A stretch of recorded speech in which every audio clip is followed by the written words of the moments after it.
Selamat pagi, kami dari kelompok 3 mata kuliah Biologi Umum ingin mempresentasikan mengenai penggunaan matematika untuk migrasi hewan.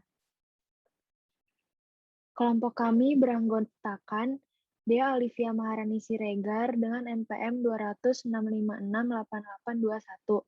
Yang kedua, Hastuti Hera Hardianti dengan NPM 206463736.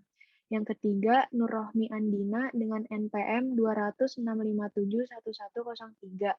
Yang keempat, Sekar Tunjung Priyarkiranasari dengan NPM 206483126. Yang kelima, William Arifin dengan NPM 206531384. Yang akan dibahas dalam video ini, yang pertama, pengertian migrasi hewan, yang kedua, faktor penyebab migrasi hewan, yang ketiga, contoh spesies hewan yang bermigrasi, dan yang terakhir, penggunaan model matematika dalam migrasi hewan. Pengertian migrasi hewan adalah sebuah gerakan periodik hewan dari tempat di mana ia telah tinggal ke daerah yang baru dan kemudian melakukan perjalanan kembali ke habitat aslinya. Selanjutnya, terdapat faktor yang menyebabkan hewan bermigrasi. Pertama, memberikan tanggapan terhadap perubahan kondisi alam atau cuaca yang ekstrim. Misalnya, hal ini terjadi ketika musim dingin dengan suhu yang sangat rendah terjadi. Hal ini dilakukan sebagai bentuk adaptasi hewan untuk mengurangi kehilangan panas tubuh. Selanjutnya, ada untuk kebutuhan mencari makanan. Hal ini dilakukan hewan agar kebutuhan hidupnya dapat terpenuhi. Misalnya, banyak hewan bermigrasi ke daerah utara pada bulan-bulan musim panas. Ketika cuaca turun dan suhu udara dingin semakin dekat, banyak hewan bermigrasi ke selatan untuk menemukan kondisi yang lebih hangat dan makanan yang tersedia. Yang ketiga, kebutuhan untuk berkembang biak. Pada saat migrasi, hewan-hewan bermigrasi untuk kembali ke daerah yang akan memberi mereka kondisi terbaik untuk berkembang biak dan membesarkan anak-anak mereka. Dari faktor yang telah disebutkan sebelumnya, salah satu faktor terjadinya migrasi adalah perubahan iklim. Perubahan iklim membawa hewan-hewan yang terkena dampak signifikan untuk bermigrasi. Mereka bermigrasi agar kebutuhan hidupnya tetap terpenuhi. Misalnya, hewan yang biasanya mendapatkan air yang cukup ketika musim hujan, tentu akan mengalami kekurangan air ketika musim kemarau tiba. Contoh migrasi akibat perubahan iklim adalah migrasi tahunan yang dilakukan oleh hewan herbivora, yaitu wildebeest, yang biasanya juga bersama dengan kawanan zebra. Migrasi besar-besaran wildebeest ini terjadi akibat datangnya musim kemarau yang menyebabkan kurangnya air dan juga makanan sebagai penunjang kehidupan mereka. Setiap tahunnya, terdapat lebih dari 1 juta ekor wildebeest bermigrasi dari Serengeti ke Masai Mara dan sebaliknya, dengan tujuan mengikuti curah hujan sehingga bisa mendapatkan cukup air dan juga makanan. Migrasi yang dilakukan oleh wildebeest ini menjadi cukup berbahaya ketika mereka melintasi Sungai Mara. Sungai Mara dikuasai oleh kawanan buaya yang menunggu kedatangan kawanan wildebeest di tepi sungai. Perubahan iklim juga membawa curah hujan yang tinggi dan menyebabkan naiknya air di Sungai Mara yang tentunya akan lebih menyulitkan kawanan wildebeest dalam melewati sungai ini. Tak sedikit jumlah wildebeest yang mati dalam perjalanan, terutama ketika menyeberangi Sungai Mara, baik karena tenggelam maupun karena dimangsa oleh buaya. Selanjutnya akan dibahas mengenai penggunaan model matematika dalam migrasi hewan. Nah, pada penjelasan ini akan digunakan model dari Ideal Free Distribution atau IFD, di mana hewan cenderung mendistribusikan diri di tempat bergantung pada keberadaan sumber daya.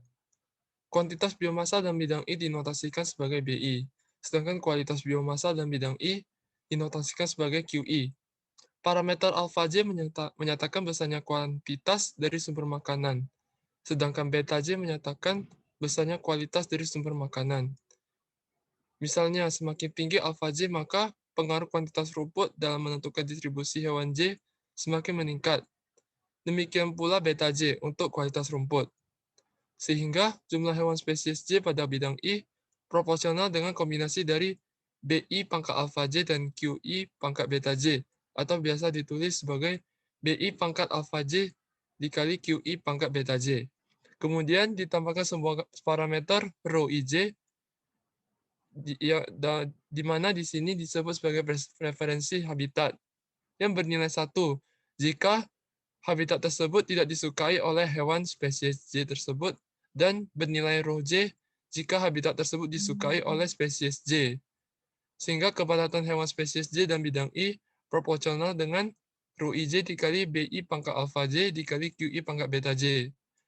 Selain itu, terdapat parameter koreksi delta J, yaitu kepadatan populasi di sekitar bidang I dan merepresentasikan kemampuan pengumpulan hewan spesies J, sehingga didapat rumus di bawah ini yang menghitung GIJ. NBI menyatakan indeks dari bidang di sekitar bidang I. Nilai GIJ yang besar menunjukkan bahwa spesies J menyukai bidang I tersebut. Misalkan NIJ ada kepadatan spesies J pada bidang I dalam suatu musim. N garis IJ adalah NIJ dibagi kepadatan spesies J di semua bidang. Sedangkan G garis IJ adalah kepadatan populasi J pada bidang I yang sudah dinormalisasi. Sehingga didapatkan rumus di bawah ini dan mean square error sebagai berikut. Di mana N adalah jumlah observasi dan P adalah jumlah parameter model. Selanjutnya akan diberikan contoh mengenai penggunaan model matematika yang rumusnya telah diberikan oleh rekan saya di slide sebelumnya. Tabel ini yang tersedia di slide saat ini disediakan oleh Amboseli Conservation Program atau ACP yang berada di Nairobi, Kenya. Tabel ini menunjukkan nilai dari parameter-parameter yang diuji untuk populasi hewan herbivora di sana. Ada 4 hewan yaitu buffalo, gajah, wildebeest, dan zebra. Untuk tabel pertama, parameter-parameter ini diuji pada saat musim kemarau atau dry season.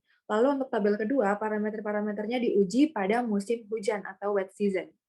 Tabel pertama kita bisa melihat bahwa untuk hewan-hewan besar seperti buffalo dan gajah, mereka lebih terpengaruh oleh kuantitas dibanding kualitas. Jadi mereka lebih menyukai atau lebih dipengaruhi oleh tanah-tanah yang rumputnya banyak daripada yang kualitas rumputnya bagus.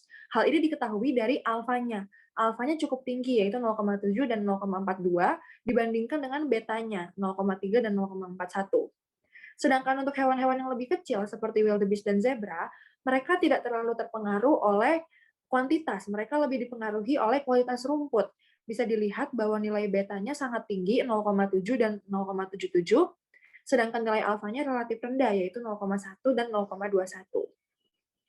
Untuk tabel 2, yaitu musim penghujan, untuk wildebeest sendiri sebenarnya tidak terlalu terpengaruh oleh kuantitas. Bisa dilihat dari nilai alfanya hanya 0,19, tapi hal ini cukup wajar mengingat kita lihat deltanya itu kurang dari 0,001. Artinya wildebeest itu tidak memperlihatkan perilaku berkumpul. Mereka cenderung menyebar. Itulah kenapa mereka tidak terlalu mementingkan kuantitas. Selanjutnya ini adalah model yang dibuat berdasarkan rumus dan parameter yang tadi telah disampaikan. Model ini hanya berlaku untuk spesies yang kami pilih, yaitu wildebeest. Gambar di kiri menunjukkan model pada musim kemarau, dan gambar di kanan menunjukkan model pada musim hujan. Sumbu yang vertikal menunjukkan persen kepadatan dari populasi wildebeest di sebuah tanah. Jadi semakin tinggi persennya, itu berarti semakin padat tanah tersebut diisi oleh wildebeest. Lalu, sumbu yang horizontal menunjukkan nomor-nomor petak tanah. Misalnya, petak tanah nomor 5, petak tanah nomor 15, petak tanah nomor 23, dan sebagainya.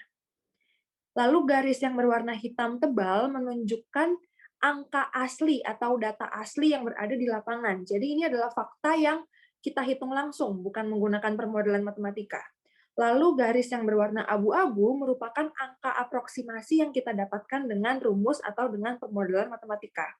Kita bisa lihat di sini bahwa antara data asli dengan permodelan matematika sebenarnya jumlahnya tidak jauh signifikan berbeda. Itu berarti kita bisa mengatakan bahwa model atau rumus yang kita gunakan saat ini sudah cukup akurat karena nilainya mendekati data yang ada.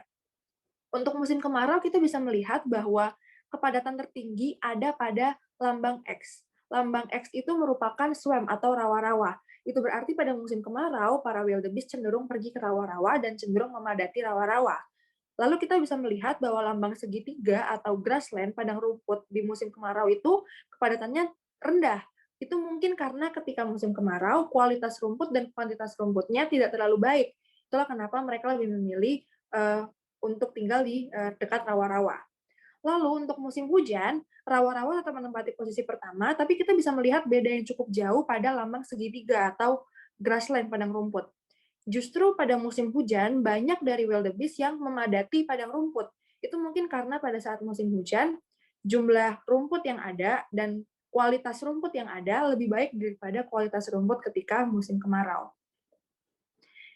Ini merupakan referensi yang kami gunakan untuk menyusun presentasi hari ini. Sekian dari kelompok kami, terima kasih banyak.